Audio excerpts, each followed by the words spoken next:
This summer, during my trip to Ecuador, I saw a tip jar with a legitimately interesting and thought-provoking guarantee if I was to be so generous with my money. It told me that people who tip go to heaven. Now, in a country where the subminimum wage is just $482 per month, about 16 to 17 US dollars per day, I might understand how this is. But upon returning to the United States and being safely placed in O'Hare International Airport at a McDonald's digital kiosk much like this one, the most curious thing happened. The machine that had just finished my order had requested me to give it a tip for my hard work. A digital kiosk where no personal connection is made asked me for a 15% reward of my bill. Immediately, I was transported back to Ecuador and began thinking, what in this situation would require someone to go to heaven for a tip? And even furthermore, who would that tip that I sent through this digital kiosk machine even go to? Would it go to me for punching in my order? Would it go to the programmers of the machine for making it? Would it go to the employees in the McDonald's, or would it go to someone completely different? From my own personal confusion to growing confusion in all, as the Pew Research Center cites 72% of individuals now feel incredibly confused on where, when, and how much to tip. It's clear that tipping culture in America has gotten incredibly out of hand, and we need to do something to analyze it and talk about how we can solve for it today. So today, we'll be breaking down tipping culture in 4 key ways. First, we're going to discuss the history of tipping culture, how it got its start in America and its European roots. Second, we'll discuss more about how this is a problem right now, why there are issues and where they are located.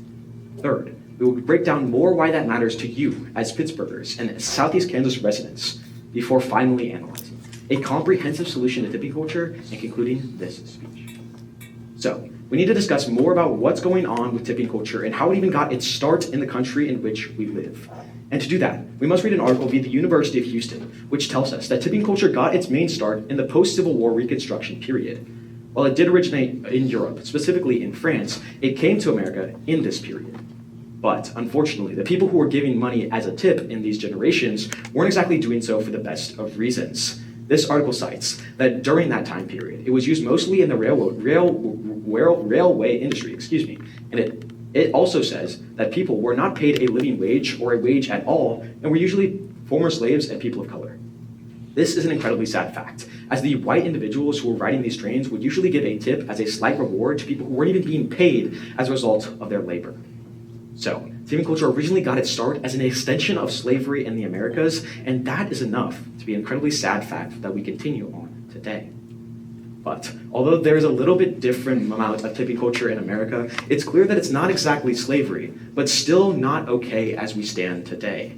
We read an article via the Department of Justice, which tells us more about tipping culture, noting that the subminimum wage in America is $2.13 per hour for a tipped employee, aka an individual who often receives gratuity as a result of their job. But the non-tip difference is $7.25 per hour, almost $4 more than $4 more. And this is an incredibly striking difference, which has a couple of key problems.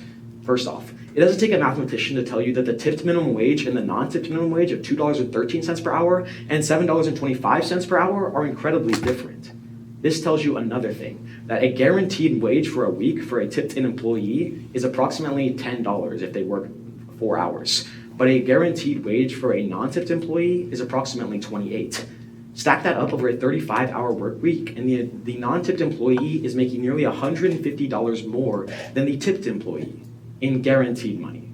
But there's also a personal connection, with host and MC of this very event and later presenter Cale Hayslip telling me more about it in the interview that I did with him. He notes that when he was working at the chicken house that he had a couple of key problems with tip. First off, when he would work a 4-hour work week, he would make approximately $10, like I said. And he said that was incredibly dehumanizing and difficult to tell people that he made $10 a week. But also, that tips would change rapidly between each night. Specifically, he cited that some nights he would get hundreds of dollars, and other nights he would have almost nothing. This is not okay, especially considering what we'll talk about more in our second point, but just for the simple fact that that is not fair, and childhood reasoning should tell us that we should do something about it. But then even furthermore, there's another key issue with tipping. As noted in an article via the Service Research Journal by Sarah B. Hansen and Nathan B. Warren, it tells us that digital POS, or point-of-sale systems, make the tipping journey a lot more muddled. This article notes that as time has gone on, Technology is being used more and more for people to place orders and to have services done at places where they would normally tip, aka restaurants, aka places in the service industry or mechanics or anywhere else you could think of. But this has made it incredibly more complicated for people to know how much to tip. This article cites that as time has gone on and technology has increased, that tipping has gone down. People are leaving less tips at digital kiosks because they feel it's less personal than the forefathers had intended when they wanted us to talk to each other. This means there are two key issues with tipping culture and a third that we must talk about now. A different article via CNBC cites that this is only a problem in America and that we are the only ones who struggle with tipflation and hyper tipping rates like we do right now. It furthers that in other countries, gratuity is just a gratuity. There's not a difference between the tipped and non-tipped minimum wage, and so people leave rewards in European nations as well as all over the world for that exact purpose, for them to be a reward for good service. But in America, the entire journey is completely flipped on its head. We don't tip for a good service, we tip because we feel like it's necessary, because the social pressures trap us into tipping, because that's what's the right thing to do. But this shouldn't have to happen. We shouldn't have to rely on the generosity of people to make a living wage for some of these individuals. But you may be thinking, I live in, or at least relates to the world, my bad. But you may be thinking that how does this relate to me? I live in Pittsburgh, Kansas, and I know most of the people who work in the staff jobs, which I would wait on at Starbucks, at my local coffee shop, or my local restaurant. How does the major national issue and international issue of tipping culture possibly matter to me? Well, this is an incredibly good question, and even furthermore, one that needs to be answered. The key problem is cited in an offer via visit crawfordcounty.org, stating that in 2018, almost 100,000 individuals visited Crawford County as tourists.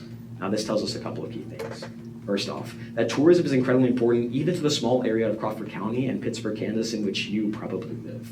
But also, that besides just that fact, tips make up a large part of these individuals' daily lives. So, it does in fact matter to you. And then a different article via BYU tells us that if we continue on this track, there's a couple of key issues that we might see. This article via BYU tells us that if we continue with a non-tipped minimum wage, that we see work continue to be devalued. We will see workers cut labor costs, and we will see eventually these services in which individuals normally have to tip and normally have to interact with a human will no longer be as such. Technology will overtake all of these roles, and instead of having an individual that you can communicate with to receive your coffee, will be a robot. The article via the New York Times furthers this exact same problem, but it tells us an even scarier future that we could foresee. We could see us tipping in more and more places, as well as with less and less personal connection and communication. This tells us that we could be tipping at the doctor's office, at the mechanics, in places that we never would have thought we would be tipping in the first place. That's completely ridiculous. But then, the most important part of this third point is an article by the Lions firm, which tells us that tips are an incredibly critical point for individuals in the service industry. First off, it tells us that individuals in that service industry who most often receive tips as a result of your gratitude will usually be young individuals, or even furthermore, low-income individuals. And that tip and that reward that you give off your bill is incredibly critical to them. That article tells us that usually these people are paying off cars. Well, Explore Crawford County, my bad. Usually these people are paying off cars, paying off student loan debts, or putting a down payment on their very first house. This is incredibly important, and it's why these individuals need to have more money as a result of tips and more guaranteed income so they don't have to worry about living paycheck to paycheck and having such changed and fluid income over the years. But then third, fourth and finally, we must discuss what is even the solution for this problem. How can we solve for the problem of tipping culture, and what does that solution actually look like? The first part of our solution is the most important part, as it's detailed in an article by the San Francisco Gazette, which tells us that one key way to solve for the harms of tipping culture is to remove the tip from America completely, and in fact move to a service-integrated bill, where you don't have to add gratuity on the end, and instead the prices on the menu just generally are more and provide for that worker's living wage. So that removes the tip minimum wage entirely, makes the entire minimum wage in America $7.25, which would be good.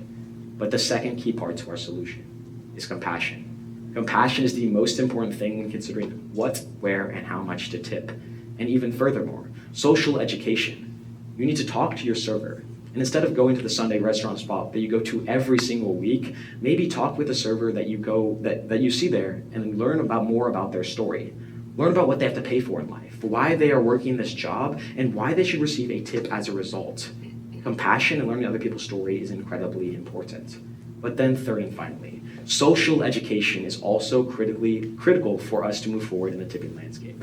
For all the people in this room, you are now somewhat socially educated about tipping culture, but now you need to go out and tell other individuals. Tell your parents, your siblings, your family, your friends, anybody you meet about the harms of tipping culture and why compassion is the most important thing for this scene. That is how we solve for tipping culture. Now, you may be thinking, I've been talking for probably 20 to 30 minutes here, or maybe something less like 15 or 10. But regardless, I can say tipping probably 50 more times before I conclude. But the real issue with tipping culture and why we cannot push this problem off any longer lies exactly in this room, in the futures of America. As I already mentioned, people like Cale Hayslip work in these tip jobs, people who are paying off their student loans, people who are paying for college, paying for their first car. The future of America is the most important thing for the tip landscape, and it's why we need to do something to solve the problem. So maybe for our future, we can be a little bit more generous. And if the government doesn't want to work with us and move to a service-included model in the United States, then we can make up the difference as individuals in Pittsburgh, Kansas. Thus, in conclusion, although I still don't know these standard tipping practices in Ecuador, and even furthermore, don't know exactly how much to tip at my local grocery store, it's clear that tipping culture has gotten far out of hand in America. And even furthermore, that we need to do something about it, else we risk repeating the mistakes of our forefathers. Today, we analyze guilt tipping. We talked about the subminimum wage in America in a retrospective. We did that in 4 key critical ways. First, we went ahead and we discussed what's going on with tipping culture, how it got started in the Americas and how it came from Europe, and was literally an extension of slavery in which it debuted. Second, we analyzed more about why that's a problem in the 21st century, what has been done over the years with tipping culture, and why we need to change now. Third, and finally, we discussed how that relates in a local level, how tourism in Pittsburgh, Kansas is incredibly important, and how tipping culture often affects individuals in low-income areas and in towns like Crawford County or rural areas most often, before finally analyzing what a comprehensive solution looks like and how we actually execute that so that we can provide for generations to come. So maybe, next time you will go to McDonald's digital kiosk, or the next time you order anything in which you are asked to tip, consider compassion first, and leave a little bit more and be a little more generous on your bill, because the livelihood of the person behind the monitor might just depend on it. Thank you.